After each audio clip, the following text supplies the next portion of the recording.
Good day and welcome to the exclusive coming to you from the studios of the Advent Cable Network Nigeria Television, ACNNTV.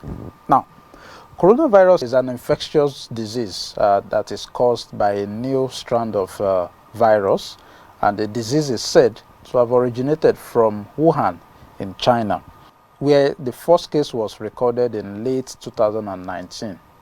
And later, the China alerted the World Health Organization of cases of unusual pneumonia in Wuhan on December 31st in 2019. Now, the disease, which causes respiratory illness with symptoms such as cough, fever, and in much more severe cases, difficulties in breathing. It has been established that coronavirus disease spread primarily through contact with an infected person when they cough or sneeze, or by surfaces touched by infected persons. Now, there have been a lot of misconception on this deadly pandemic, and this has made a lot of people not to know the real effects of this disease to them and the society. I am Korede Akitunde, and today we shall be looking at the very critical topic that is affecting the whole world, which is COVID-19, its misconception, and the community transmission. Joining me in the studio via Skype to educate us on this topic are some great and educated specialists in the health sector. And I have Dr. Edeziri Izu, and who is actually a public health specialist. Dr. Izu, you are welcome on the show. Thank you so much. All Good right. day, listeners and viewers. Thank you very much. And I also have a clinician, Dr. Vunda Nyeche. Dr. Vunda, you are welcome, sir. Thank you very much for inviting me. Glad to be here. All right. Thank you very much. And you are welcome to the show. So let's find out and look at the meaning of this coronavirus and what the virus is and how it's actually moving around with almost the speed that one cannot determine. Now, let me find out from Dr. Vunda. Can you just enlighten our viewers on what coronavirus is, which has been termed to be COVID-19 by WHO? Okay, so basically we have the virus called the SARS-CoV-2 virus. It's a type of coronavirus. We also have COVID-19, which is the disease that the virus causes. So coronavirus are a group of viruses that cause diseases, respiratory diseases. Examples are the SARS and the MERS, and then this current, the novel coronavirus. So that is basically what it is, a virus. And this virus causes the disease called COVID-19, which is coronavirus disease of 2019. That's why it's called COVID-19. So that is why it's called COVID-19. Okay. Now, let me go to Dr. Izu. Now, do you see this COVID-19 or coronavirus? Some people have said it's new. Some people felt that not really new. What's your own take? Okay, like my colleague said, it's a novel virus. It was just discovered about 5 months ago in December 2019. Now, coronaviruses have been with man for long.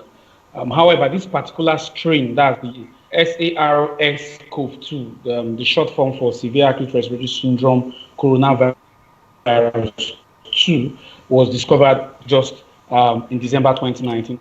Other strains include the type that caused SARS-CoV-1. Okay, that's the one that happened in 2003. There's also what they call Middle East Respiratory Syndrome. They are all forms of coronaviruses. So in summary, coronavirus is a large family. It's a family name for a group of viruses, of which this coronavirus, this SARS-CoV-2, is a newborn. Okay, now let me find out. Let me find out from Dr. Vunda. What really causes virus? What are the causes of virus? If you look at around now, there are a lot of misconceptions outside that viruses are human-made. Some felt it is caused by radiation, reacting with bacteria and all those sort of things. What are the real cause of virus? Okay, so basically, viruses are microorganisms. They are organisms you cannot see with your eyes. And then some other things you cannot see with your eyes. You cannot see a bacteria with your eye.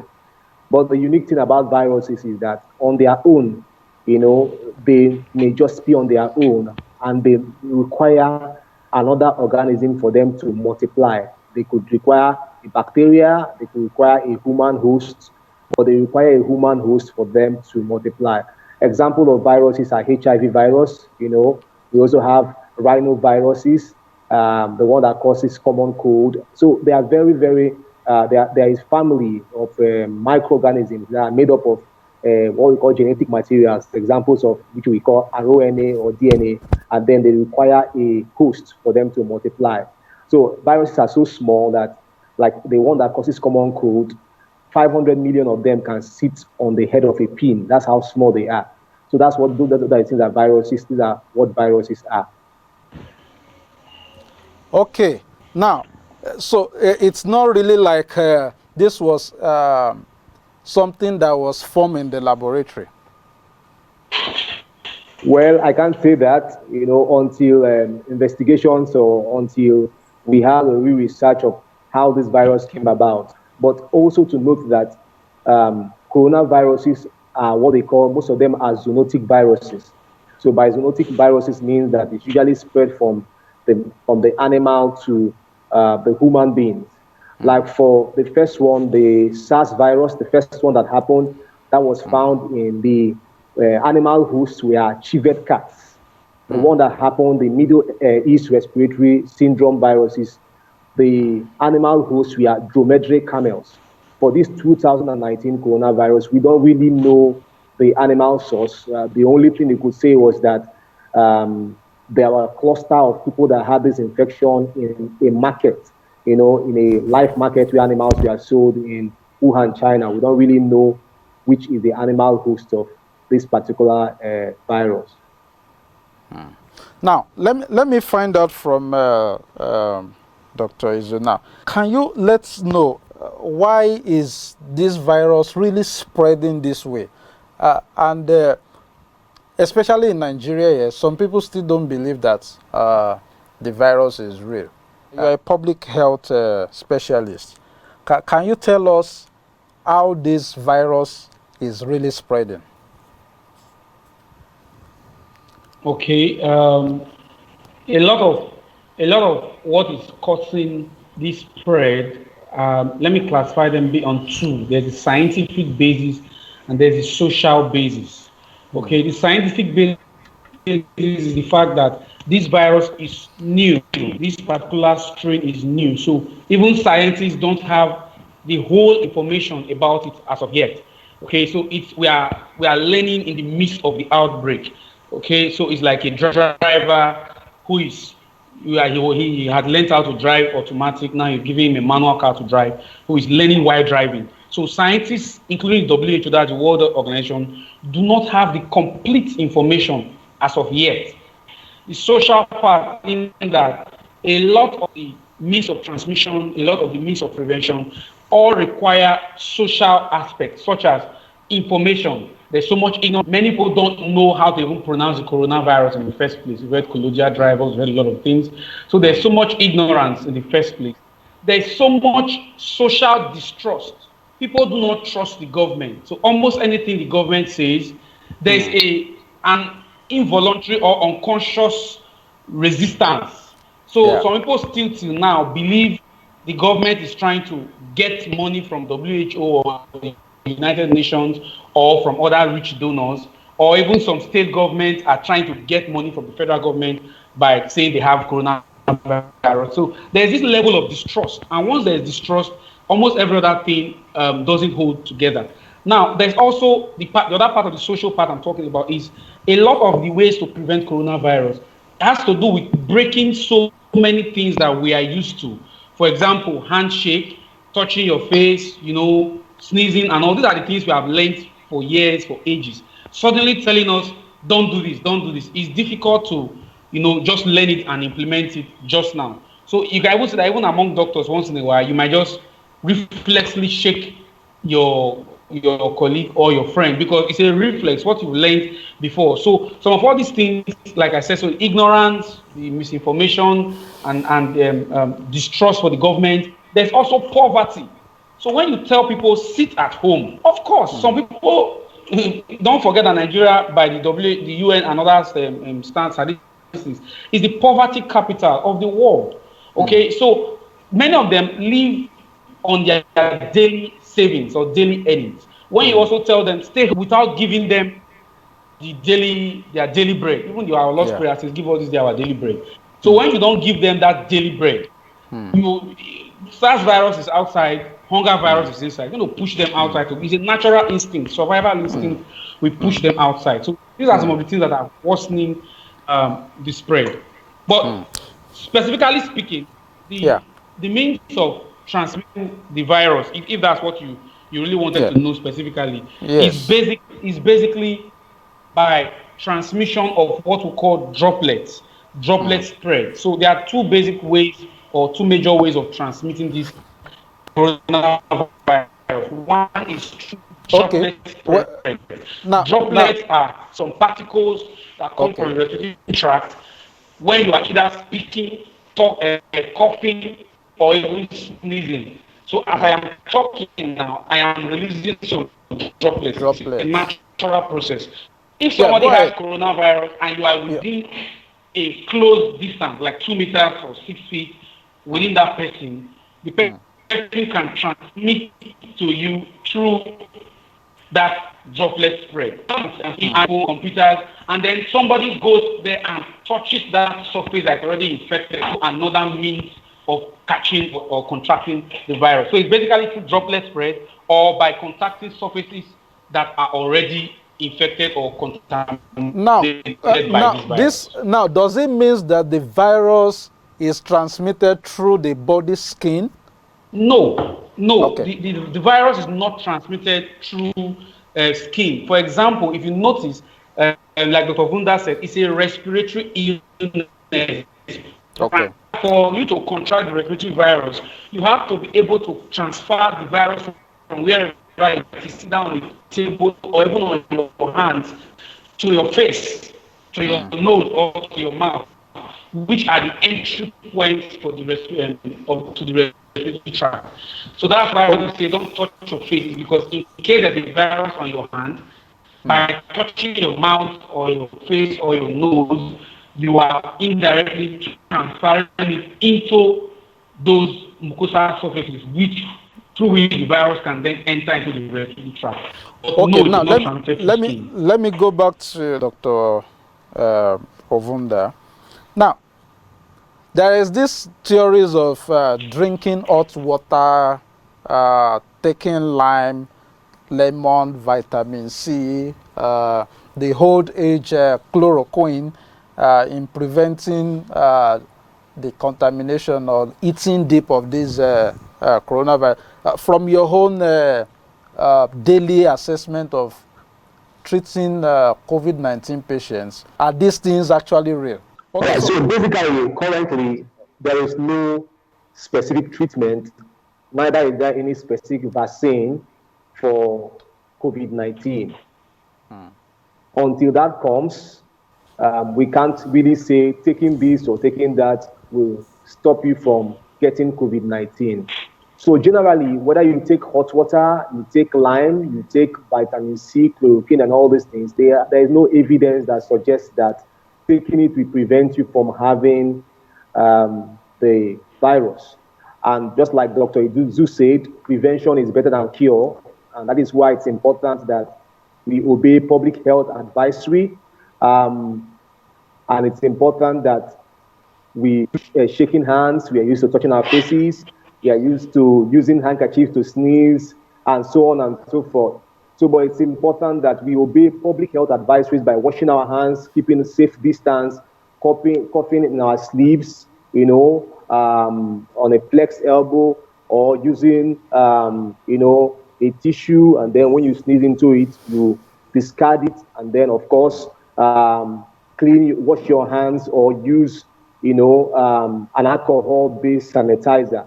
So for now, all these are just things that have been propagated, but they have no use. So it's important to stay away from things that may harm you. And it's important also not to self-medicate. You should not take any medication without your doctor's prescription, because drugs, medications have side effects. Nigeria has recorded over 300 plus recoveries. What are the things being used for those who have recovered? All right. So basically, like we said, this disease, the moderate, the mild or moderate form, there is a severe form of the disease, and there is a critical form of the disease. For 80% of people, their disease is usually mild or moderate. What it means is that the virus on its own will go, However, when patients have symptoms, the doctor will address the symptoms. For instance, a patient has a fever, the doctor in the treatment center will give the patient drugs that will reduce the fever. The patient has, for instance, a cough, and the doctor, through his sensitivity pattern, feels that, okay, this cough has, there's a bacterial infection. The doctor gives medications. So basically, based on the symptoms that the patient has, the doctor addresses it. Also, the NCDC has an interim guideline for the management of patients. And as the case may be, there are some drugs on trial that will be, or that may be administered to patients on need-to-do basis. So these are not, fortunately, social media or the media is not where you come and advertise medications. For instance, if I come here and now say vitamin K, for instance, or let me just say vitamin Z, I don't like vitamin Z. Vitamin Z is the cure, or this is what we use to treat people. You will find out that a lot of people will rush, go to a pharmacy to go and buy it, because people will not hear, to go and buy it, and they can put themselves at risk because drugs have side effects. So it's important to know that we are treating patients, and for some patients, some of the symptoms will go after time. And then for some of the patients, as they have symptoms, the doctor gives them medications and to address the particular complaint they have. And as time goes on, the viral load reduces, and then the virus goes. And for us to discharge patients, usually when we do the first test and it's negative, we do the second test 48 hours apart. And then if the patient is negative, then the patient is free of the virus, and the patient can be discharged to go home. Let me find out from our public health specialist, Dr. Izo. Now, how long is the incubation period of COVID-19? Okay, the incubation period, it's about usually 1 to 14 days. But on average, the most common, usually within 3 to 5 days, many people start showing symptoms. But it's important to also note that incubation period is defined as the period between when the virus enters your body and when you start showing symptoms. It's important to also note that there are people who may not show symptoms or who do not show symptoms. So we call them asymptomatic. So you cannot say the incubation period is valid for so and so. That is why we keep saying avoid crowded places, because you may or may not know who already is carrying the virus, who is in this incubation period, or who is going to remain asymptomatic. So that's why we say just stay home, stay indoors, so that you don't catch it accidentally. Okay, so you mean that people can catch this thing and they won't know that they have it for how many days, or for how many that they won't know that they have it?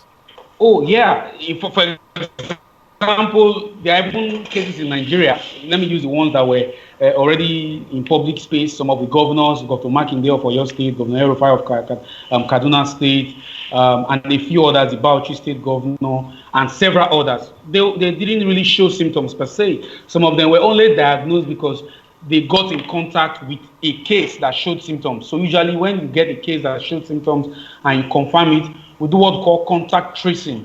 Like those that person has been in contact with. You now go and get them, test them, and isolate them.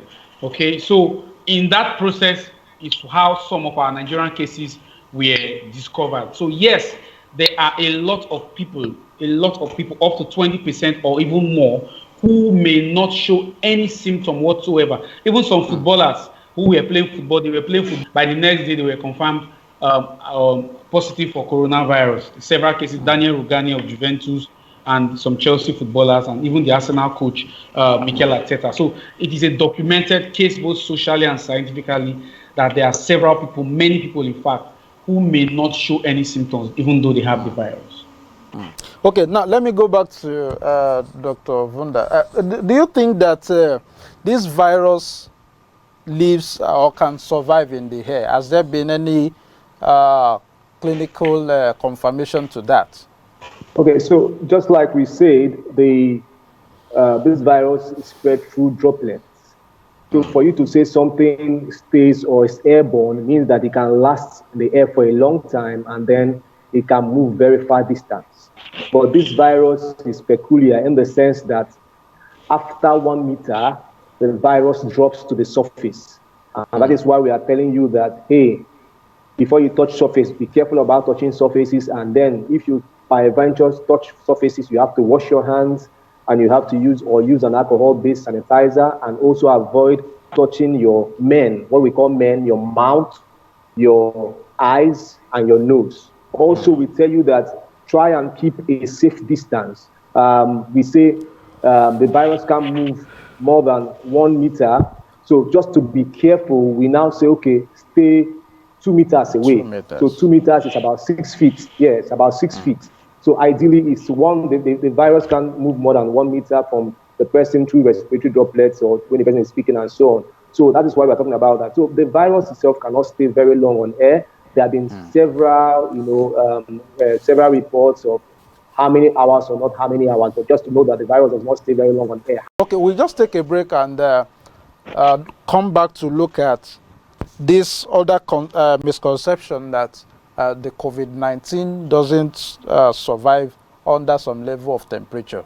Stay tuned, we'll be right back after this short break.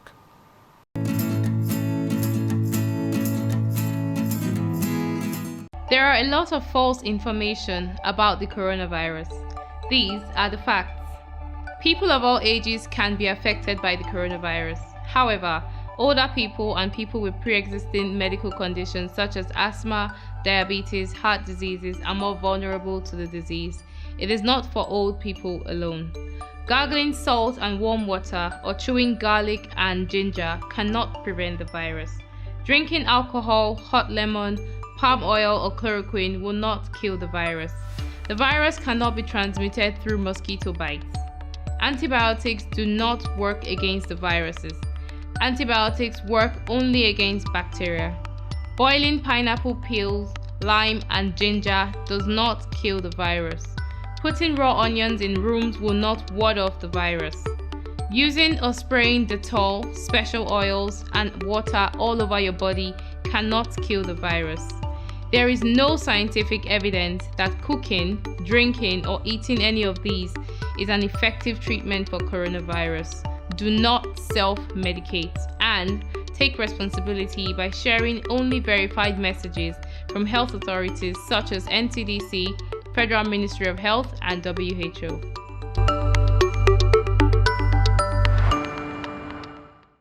All right, it's the exclusive, and we have been talking about the coronavirus.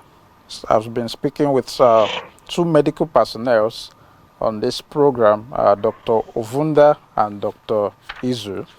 Dr. Izu, so can you confirm to us that COVID-19 or coronavirus doesn't survive under a particular range of temperature?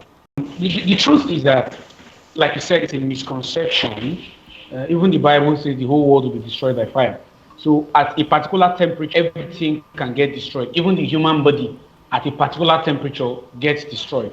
So yes, some virus may not survive a particular temperature, but the issue is how feasible is that temperature? if, for example, I tell you the virus cannot survive 100 degrees centigrade, that's boiling point for water, for example, are you going to drink boiling water? Are you going to bathe with that boiling water? How feasible is it? So the truth is that those are misconceptions and exaggerations of the truth. So nobody should be deceived into saying the virus cannot survive hot weather. For some example, look at Kano State, it's about the hottest state one of the hottest states in Nigeria. Look at Iran, look at other hot areas in the world. They are getting huge numbers of transmissions. So it's not a temperature issue. And like the World Health Organization says, the transmission of coronavirus can happen at any region, whether hot or cold. The transmission happens. Same thing with humid areas. So it is wrong to say that the virus cannot survive or be transmitted in hot regions. So that's something we need to clear up. All right. Now, can we look at the fact that there are now different levels of transmission? I think, for example, in Nigeria, Nigeria is no more recording this virus from outside of the country, but it seems now we are at community transmission level. What can you explain about community transmission? Okay, community transmission is basically when transmission of the disease starts happening within a particular community and not coming from outside. The one coming from outside is called imported cases. So, but the community transmission means the one that happens within that locality, within that community. So yes, in fact, a large chunk of what is happening in Nigeria now is the community transmission, okay, because some people didn't get aware of the disease in time. Some people have refused to also comply with public health advisory, as Dr. Vunda has been stressing. You've seen celebrities host parties. You've seen some deliberately leave isolation centers. You've seen some deliberately go into buses knowing that they were ill.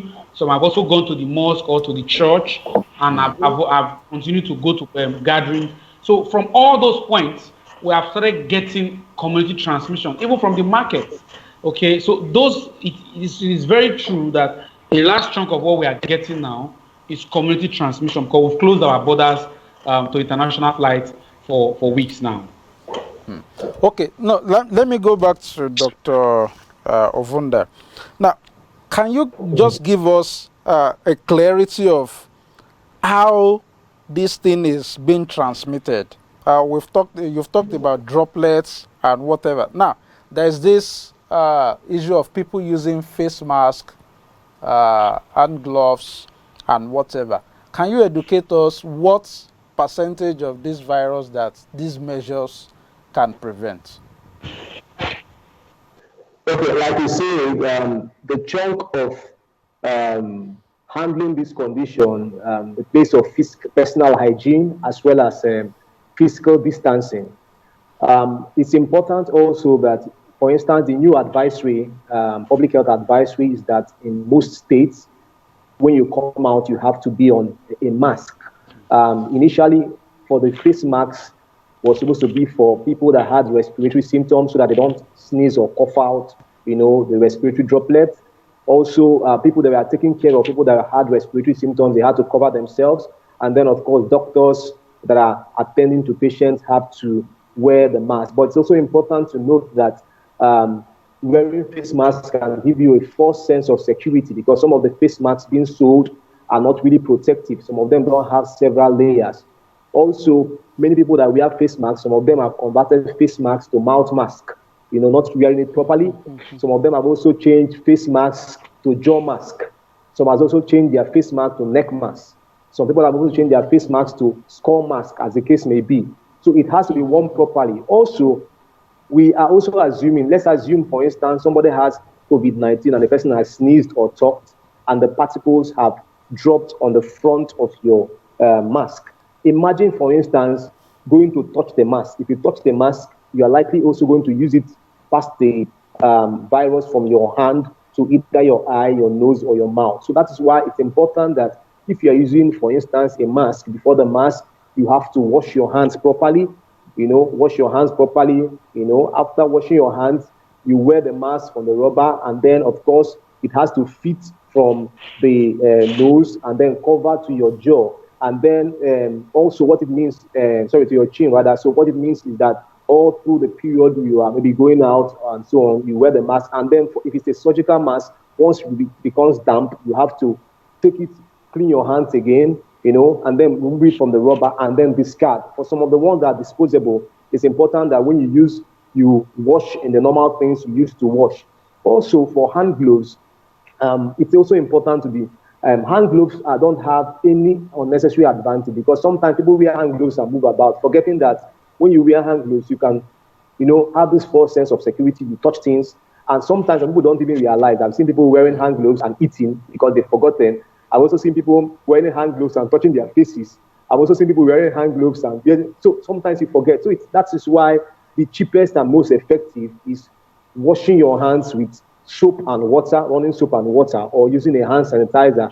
Of course, for us that health people, before we attend to our patients, we have to wear gloves, but wearing gloves, moving around everywhere, and forgetting that you need to wash your hands, and you need to also, wear or use hand sanitizers, and you also have to prevent touching your face and so on. It's a very big problem, because I saw something online recently. Someone had a hand glove and didn't realize the hand glove, and was trying to touch his face, and that means that if that hand glove had touched something or contacted something, it's very possible the person would have used that to touch his face. So that's why it's very, very important that we follow and obey public health advisory. Okay. Now, let me go back to Dr. Izu. Now, can you tell us this community transmission, how it can be prevented? 3 ingredients. Okay. Number one is information. Number 2 is common sense. Number 3 is provision. Information, common sense, and provision. Information in that we have to educate these people. Don't assume they know, because many people don't know. Some people who even feel they know, they don't know the right thing. WhatsApp broadcast is what they know. Somebody just wakes up on WhatsApp and types something or gets something, and it's junk. A lot of it is killing people. So don't assume they know. Tell them the right thing. That's the issue of information. Now, how do you get this information across? Because it is very critical to prevention of community transmission. It's about, now this is one of them we are doing now, by these TV programs, radio programs. How many of these people have light to watch these programs? How many of them have subscriptions for DSTV? So bring this information home to them. Bring it to the marketplaces, bring it to their streets, get town criers. Bring this information in their language. Now we are speaking English. How many Nigerians can understand proper English? Bring this thing, domesticate it. They will relate better to it than when we come here and speak the best of English. So still on the issue of information, because the knowledge is continuously evolving. Like Dr. Vunda said, when this disease came out initially, face mask was not compulsory. Over the last month, and say, okay, as you are coming outside, put on face mask. So continuously pass the information, not that you pass it this week or this month. Before you say it again, will be next 2 months or even next year. So pass out the right information in the right language continuously. Then provision, like I said before, provision is critical. You cannot tell people to sit at home and then not provide for them. We are at home. We don't have light. So you must give us light. We are at home. We don't have food. So give us food. We are at home. We need drugs. We need basic care. So if we are saying don't come to the hospital because of the risk of contamination and the rest, do we have telemedicine where I can call a doctor, and a government-approved doctor, and say, I am sick, and they make prescriptions and the drugs or whatever are delivered to your home? You are saying we shouldn't go out. How does the keke driver, how does the Okada rider, how does the local farmer get provision to sustain their family? So if you see the Americans, the Canadians, the developed countries, they are giving $2,000, $1,200, depending on the country, and those are subsistence. And here in Nigeria, we are not doing that. Instead, we gather a crowd of 5,000 people to come and collect 5,000 naira each, when there is no social distancing, even at those points. Why can we not do this 5,000 naira by bank transfer or delivering it to the people's houses instead of gathering them together?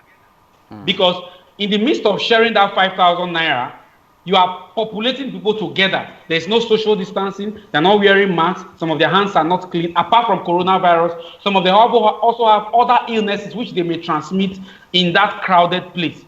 So that is provision. Provide food, provide money, provide those basic amenities. And finally, common sense. I understand that it's a new thing. It's a new disease.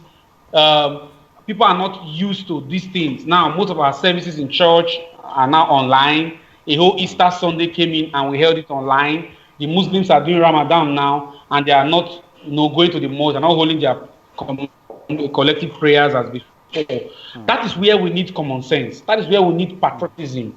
Yes, we want to fellowship with God. Yes, we want to shake each other. Yes, we want to go to the market and the rest. But we should not allow emotions or sentiments to control us. We should be the ones in charge of our emotions and sentiments. So while we may want to go to church, while we may want to go and pray in the mosque or anywhere, we should allow our common sense guide us and tell us that this is not the time for that. We should be patriotic too, because some people run out of isolation centers. We have seen cases in the north, in the south, everywhere, different states. Person is there. So common sense. So basically avoiding the social distancing, obeying public health advisories. If you have a wedding, I would advise you put it up for now or hold it on a very, very small scale. Because the crowding is imagine if one infected person goes for a wedding of about 100 or 50 people, you are going to dismiss, you are going to transmit it from there. So avoiding these crowded places, even the markets, I would advise the government should look at it very closely, because now, because of socioeconomic pressure, we are opening the markets, we are opening the offices. How are we enforcing the gathering at these offices and markets? How are we enforcing how people get to work? Those are the things we need to look at, and not just looking at this from only one side of the test. Now, Dr. Vunda, from the point where Dr. Izu ended his talk, can we look at other viruses, diseases that are killing especially Nigerians at this point in time? Okay, so just before COVID-19 came into Nigeria in February, we are dealing with a Lassa fever outbreak. Now, let me find out from you, sir. Now, from what you've discovered, do you think that Nigeria is prepared to combat this pandemic? From your assessment of what the government has done so far? I have my reservations. While I commend government for doing things right, but nobody is perfect. But if you look at our current healthcare system, the truth is that we are not ready. If this thing blows up in a large scale like we have in other African countries, you can see the figures from South Africa, Egypt, Morocco, or thereabout. If we have those kind of figures in Nigeria, we will not be able to cope, trust me. Even if you look at it, the chairman of the Presidential Task Force, as the Secretary of the State Government of Federation, himself confirmed that he didn't know that in Nigeria health this bad state, if not for Corona. So the summary is that we are not ready for it. That's why we are begging people, prevention is better than cure. Now that we have few numbers less than the 5,000 mark or whatever mark, is the best time to control this thing. If it blows up and we start getting 5,000-10,000 cases, we will stretch our human and infrastructural resources. For example, let me break it down for you. How many places have hospitals? How many of these hospitals have ICU? How many of these also have ventilators? If they have ventilators, how many anesthetists do we have in Nigeria? How many anesthetic technicians do we have in Nigeria? So we do not have the human or infrastructural resources to combat this pandemic. You can see what's happening in the US. They have everything, but people are dying. So if it happens in Nigeria, trust me, we will not be able to cope. That's why the public must hear us. the public must listen to our appeal and do what the government says, because if this thing blows up, we'll be in big trouble. We'll be in big trouble. Oh, that's serious. Now let's look at how many minutes does it take to test a patient who has this virus? Okay, well, this is one of the places I must also commend the government, because initially when this outbreak started, we had only about 4 or 5 labs in Nigeria that could test for this virus. But currently we have over 15 centers around the country where we can do this test. It is not enough yet though, because currently we have just done about over 13,000 tests. We have a test per million population ratio of 8 tests per 1 million population, which is the lowest in Nigeria. So the government can do far better. But to your question, it takes on average 2 hours to get the test done. But because of the population, the number of the samples, and the relatively few test centers, within 12 to 24 hours, your results are out. But ordinarily, within 2 hours, the results should be ready. But because of the logistic challenges, we now have 12 to 24 hours, the results are ready, which is also an improvement from 24 to 48 hours that we had previously. Okay, let me go back to Dr. Ovunda. Now, from your own perspective, do you think that as these cases are getting upwards every day, is the ease of the lockdown the next thing that the government should have considered? Okay, so basically, people will not stay indoors forever. And that is why before the lockdown is lifted, this lockdown period, it would have been very important that we ramp up the number of testings we are doing. It's also very important that during this lockdown period, information is disseminated to even the least person. Like Dr. Izu said, we are speaking right now on this program. People that will listen to this program will likely have to have internet. The old woman in the village may not, have access to this kind of information. So it's very important that the least person in Nigeria knows about coronavirus in a language the person can understand. So it's also important. That's why everybody has their part to play. We've been hammering government. But apart from government, we as individuals, we have our part to play. Every person in the circle, from the top to the least, have their part to play, so that eventually, when this lockdown is eased, we know that we still have some things that are happening. Also, if we take a look at some countries that have eased their lockdown, it's also important to know that the cases has also climbed up again. So, as I said, it's a very precarious situation. It's about economics and humanity. So we just hope that our people, we have gotten this message, and we also hope that our people have gotten the message, and we also hope that even as this lockdown is eased, people will still obey public health advisory. Like Dr. Izu said, one of the things we don't want is that huge number, because our health sector will be overwhelmed if what is happening in other countries happen here. So it's very important that we obey public health advisory. It's also important that the government also, does things that are local, because what works in UK may not work here in Nigeria. So it's important that we rejig our system and be sure that whatever is happening is something that when we try that model here in our country, it can be better for us. Now, okay, just to end the show with you, the last question I want you to take is just what you've just made mention of. That is it possible for us to get a local solution to this problem? That is why we're talking about research. When I talked about LASA, I said that the place of research, we have to invest in research. We have to invest. Most times it's as though we just have to wait until the world gets a solution before we key in. We have to research. There may be herbs that we don't know about, but people will not just put in their money into things, but we have to invest money into research. That's very, very important.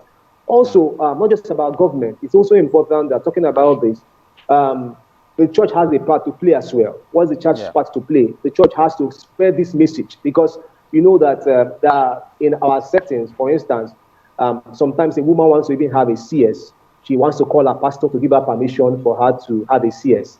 So what it means is that the religious bodies play a very vital role to and influence the choices of many of us. So it's very important that this message we are speaking about COVID-19 should also be passed to the church, and the church should pass it down to the least person in the church, because these are effective means of communication of whatever we are talking about. Now, still going back to the government, it's also, as I said earlier, it's important that we invest in research. It's very also important we invest in human capital development, because we are saying, okay, let's just say, for instance, we want us to have 1,000 ventilators. Who is going to use ventilators? They are only people that are trained can be able to use that machine. So that's why it's very important that going forward, we should invest in human capital development, and not just the federal government, state governments, local governments, churches, NGOs, personal people, so that we can see how we can take our nation out of this. But I hope, and hopefully we hope that as the day goes back, we'll see more clarity and we'll find solution to this pandemic. Okay, now, Dr. Izu, now just on a final note, what will you be advising government at this point? One, looking at being able to sustain the relaxation order of the lockdown in terms of not putting people and the country at the spread of this disease. And then what will you be advising the general public? Okay, we have said a lot of it in the program, but I'll just hit the nail on the head. So the government, number one is information. Send this information downstairs. Let the people at the rural communities get it. Let them get it without electronic means, town criers, through their traditional rulers, through everything. That presidential task force does not include the key stakeholders. The key stakeholders being the traditional institution, traditional rulers, the religious bodies, the church, the mosque. These are the people that the people listen to. So just like Dr. Vunda said, you are talking about coronavirus. If a bishop or a pastor tells his congregation or his people about coronavirus, they will listen more than if the government tells them, because like I said earlier, there's already a trust deficit. The people don't trust the government, but they trust their pastor. They trust their traditional ruler. So expand that presidential task force, both at the national and state traditional rulers, bring in the religious leaders, bring in people that the people trust, that when they speak, they will listen. Government should also increase testing. If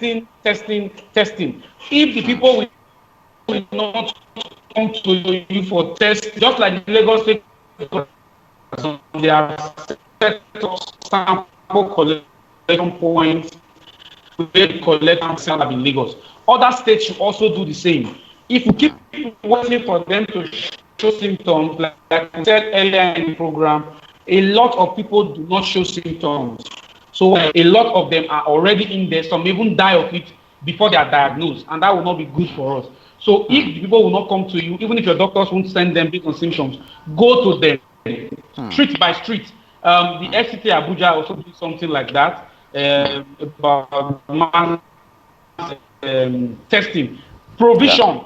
You want us to stay indoors, you want us to do this, give us palliatives. There are people who, if you give them 50,000 or 20,000 naira, they will stay at home for 1 week because they're actually going out, they're actually hungry. So the government should also make these palliatives go round. It should go round in a uniform manner. Not that we are hearing that some people from the present village are getting 100 trailers of rice, but some people in this part of the country are not getting anything. There will be anger and more distrust.